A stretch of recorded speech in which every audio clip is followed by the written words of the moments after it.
All right, folks, another live stream, another evening of fun, and this will be a quickie. Vaughn has got my name in his mouth again. I'm sure a lot of you were on Hannibal and Monty last night and saw what happened there.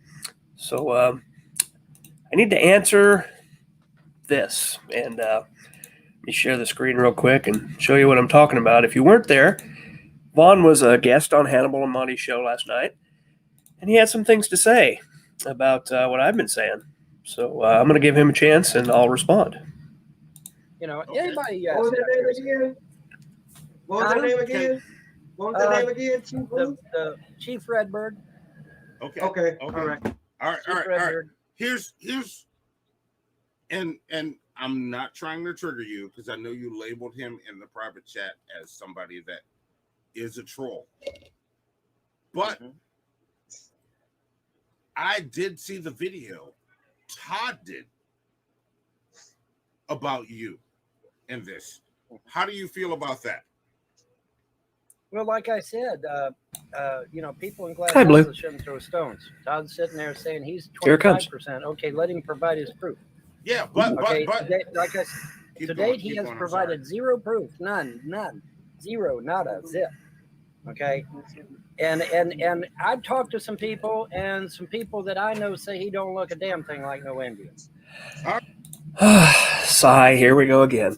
I thought we resolved this, Vaughn. The last stream you were saying you shouldn't judge a book by its cover, and it doesn't matter what people look like. You can't tell. I thought you were on my side on this. The thing I've been saying all along, you can't look at someone and tell what kind of percentage of what ancestry they have. It doesn't work that way, particularly with natives, because there's such a wide variety of things out there. But anyway, this is the first time you've asked me for any evidence, or really anybody has. So the first thing we can do, if we want to demonstrate our native heritage, we can go to the old wallet here. And most of us that have tribal memberships cards, or at least some of us, I should explain, some tribes, and I talked about this a little bit in the last video, some tribes have a quantum requirement. You have to be at least an eighth. You have to be at least a quarter or whatever. Most tribes don't. My particular tribe, the Ponca Nation, particularly the South Ponca Nation, does have a requirement to be at least 1/8 Ponca, particularly native. So at least a that'd be a great grandfather or mother that's full blood. So what you do is you go to, and I did this with my grandmother, you go to the tribal lands, you go to the main office, and they have a Bureau of Indian Affairs office there where you can apply for this card. You see here, Department of the Interior, Bureau of Indian Affairs. This was the Ponca City agency because it's located in Ponca City. And it's a certificate of degree of Indian blood. And this is to certify that there's my name and my birth date, born 7/12/1966, is 1/4. You'll notice 1/4 degree Indian blood of the Ponca tribe. And it's dated there 87. And there's the issuing officer. I can't read that signature, but it was whoever it was. And it had this nicely laminated, and it's been in my wallet pretty much ever since. Now, I did that when I was 21 years old to honor my grandmother who had passed a few years ago. And I feel a little shitty about not having done it while she was alive, but I came to realize the sort of reasons she would take me to powwow and take me to where she grew up and show me around. And I just thought it was a thing I should do and try to be active in the tribe somewhat and learn the language to some degree. I think it's important. I think it honors my grandmother who was a big influence in my young life. So there's one way we can demonstrate. Another way, if I can go back to my share screen here, I've been showing a lot of evidence of your ancestry. So let's show some evidence of mine. Hopefully you can see that. Let me get myself out of there and bigging this up as much as I can. This is my own family tree. I've worked on some. I haven't done nearly as much. Just maybe eventually I'll get interested. But there I am. I'm putting pictures in, really, of anybody. There's my sister. There's my wife. There's my little sister. Here's my parents, Joe Malacote and Sharon Whitson, who actually goes by Diane now. My mom is still alive. My dad is deceased. And if we go up a little farther, on my dad's side, you'll see, now this is interesting because you'll see his father, Jesse, my grandfather, was never married to Helen Roy, but that is his mother, his biological mother.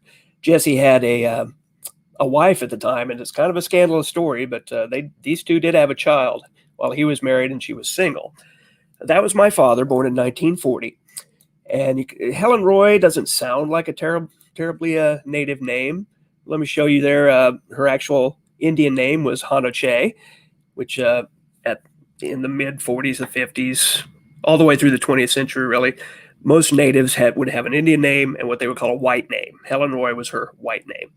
But I can click on her hints here, like I've shown with some of yours. We've got census data, and you'll notice here is Indian census rolls, which I finally figured this out. You don't really have to go into to look at it. It shows you all the information here, but you'll notice Ponca, agency Ponca Sub, Oklahoma. She's on the Indian rolls of the time. This is the 85 to 40 census, similar to the Dawes rolls. Ponca Nation was not a part of that, but she's on an Indian roll.